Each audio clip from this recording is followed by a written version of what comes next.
Ane pilih mau mata nih. Jadi aku tak gorok mas. Tak gorok apa nih sih? Ini nopo gulune riyen. Gulune tak gorok sih. Nggih. Terus bar kuwi Lek goreng gua apa? Meto pisau. Gua pisau. Halo guys, balik lagi dalam channel gua. Guys, untuk video gua hari ini, gua ingin menceritakan request dari beberapa komentar yang masuk di video sebelumnya tentang pembunuhan dan mutilasi kepada seorang wanita. Tetapi guys, beberapa foto akan gua blur sepenuhnya. Karena jika kalian melihat foto aslinya, kalian akan merasa ngeri dan mual.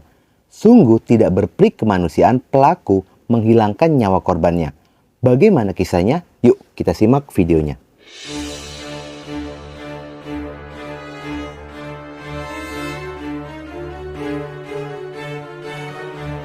Kisah bermula dari korban yang bernama Ayu Indraswari, berusia 34 tahun, merupakan anak pertama dari dua bersaudara yang berdomisili di Ngadisurian, RT 9 RW 2, Desa Patehan, Kecamatan Kraton, Kota Yogyakarta.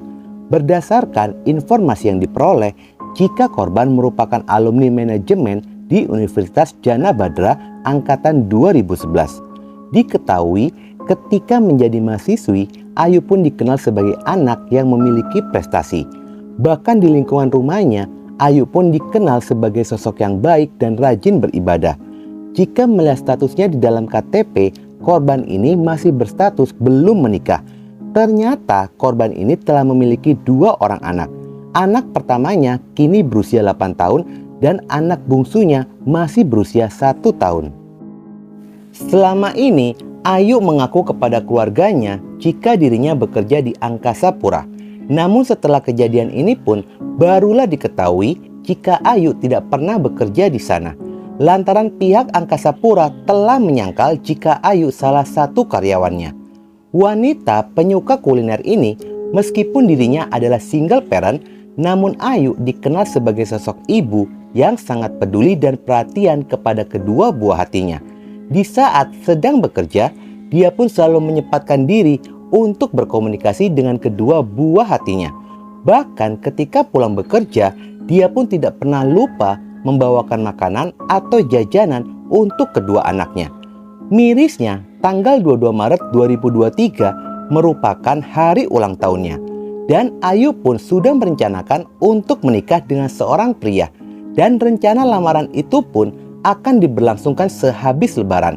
Di antara banyaknya pria yang telah menjalin hubungan dengan Ayu, pria inilah yang serius menjadikan Ayu sebagai seorang istri. Namun kenyataannya pun berbeda. Ayu ditemukan tidak bernyawa dalam kondisi yang sangat mengerikan, yaitu tubuh Ayu terpisah-pisah.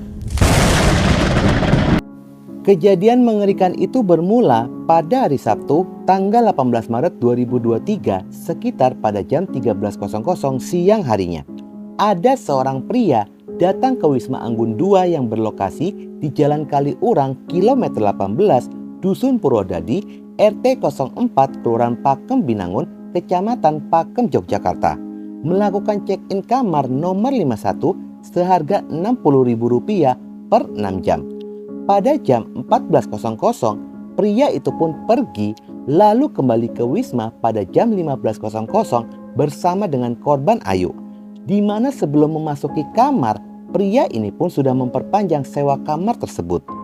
Pada hari Minggu tanggal 19 Maret 2023, ternyata pada jam 2 dini hari, penjaga Wisma sudah tidak melihat motor penyewa kamar berada di parkiran.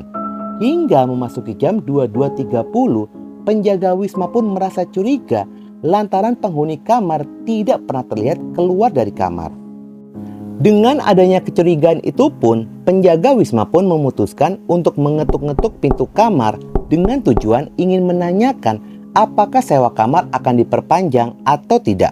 Lantaran tidak adanya respon dari dalam kamar, akhirnya penjaga Wisma pun memutuskan untuk mengintip melalui jendela. Alangkah terkejutnya saat mendapati ada kepala wanita tergeletak di kamar mandi dengan banyaknya noda darah. Penjaga Wisma pun segera mencongkel jendela. Ternyata saat di dalam kamar mandi, dia menyaksikan tubuh Ayu sudah tidak bernyawa. Dan mengerikannya, bagian tubuhnya pun sudah terpisah-pisah. Hingga kulit dan daging tercecer di lantai kamar mandi. Bagian kakinya hanya menyisakan tulangnya saja. Penjaga wisma segera melaporkan ke pemilik wisma yang segera diteruskan kepada pihak kepolisian. Adanya laporan itu pun, polisi segera menuju ke lokasi.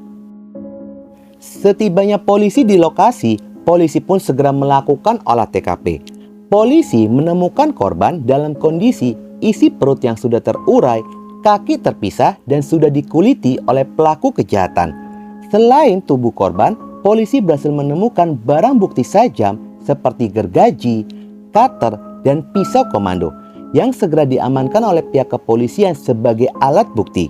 Selain alat bukti, polisi berhasil menemukan adanya sepucuk surat yang ditinggalkan di dalam kamar wisma. Dari sanalah polisi menduga jika surat itu dari pelaku pembunuhan.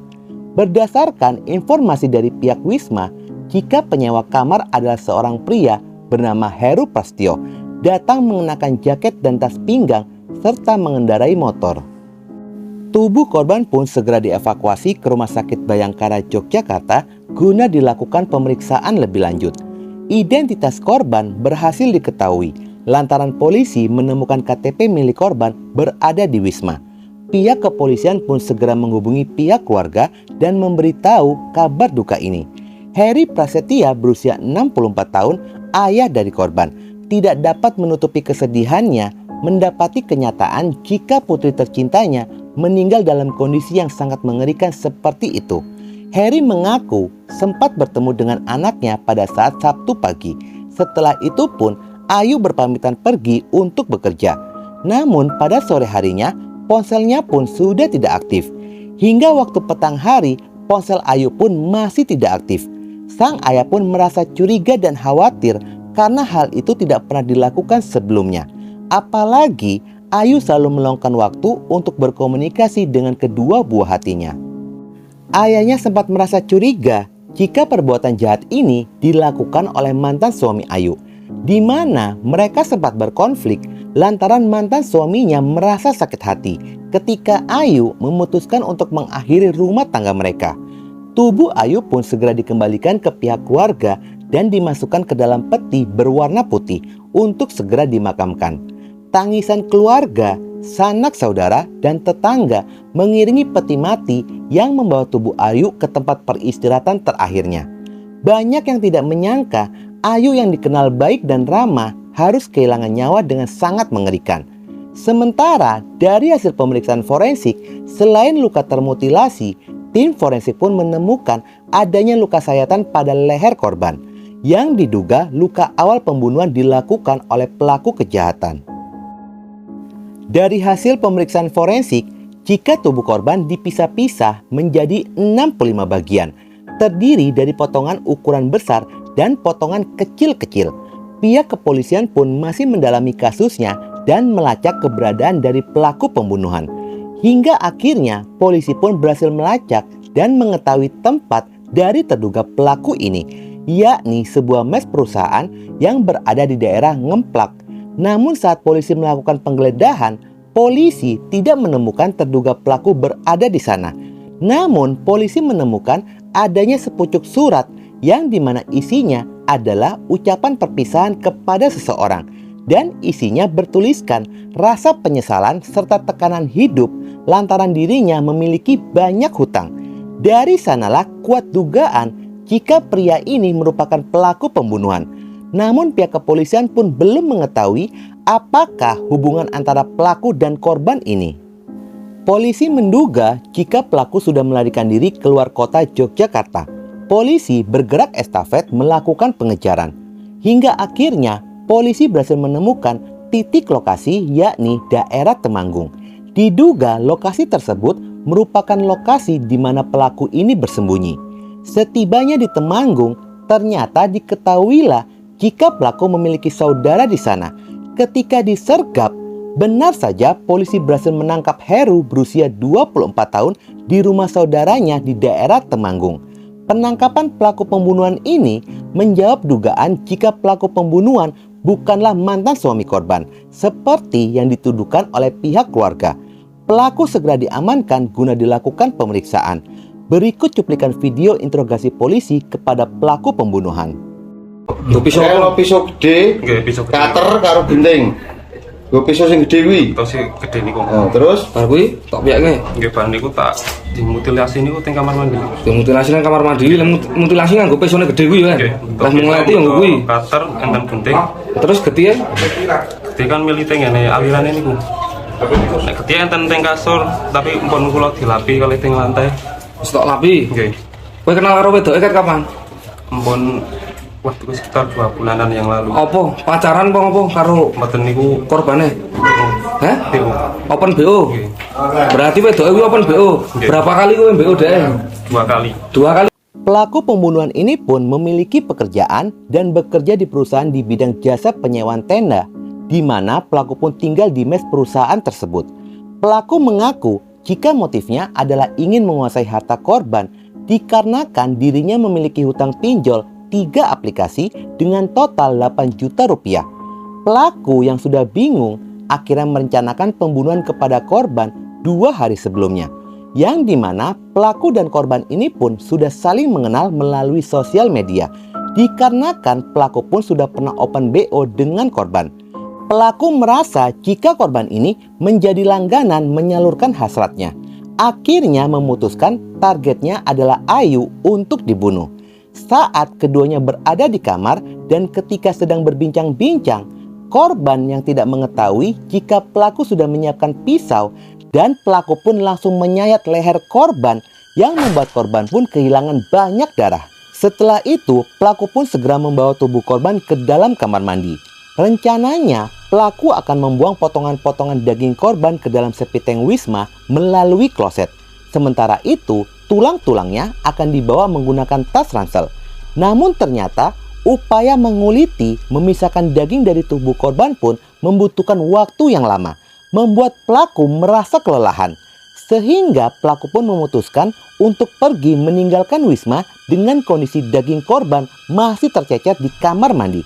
Pelaku membawa motor korban serta ponsel yang dijual seharga Rp600.000 serta mengambil uang di dalam dompet korban sebesar Rp200.000. Setelah itu pergi meninggalkan Wisma. Pelaku mengaku menyesal pembunuhan itu dilakukan dan terpaksa harus dilakukan lantaran dirinya kelilit hutang pinjol. Dari kejadian ini pun terungkap fakta jika selama ini korban bukanlah karyawan Angkasa Pura, melainkan wanita open BO. Kasus ini pun masih berjalan di ranah pihak kepolisian. Mau bulan puasa, bukannya mempersiapkan diri untuk menyambut Ramadan dengan hal yang positif, tetapi malah check-in, membunuh dan memutilasi. Sungguh miris, korban di akhir hidupnya terbongkar aibnya. Semoga di bulan Ramadan ini menjadi momentum agar kita hidup lebih baik dan menjadi pribadi yang baik dari hari sebelumnya. Oke guys, sekian dulu video gua hari ini dan jangan lupa ikuti terus video gua. Oke?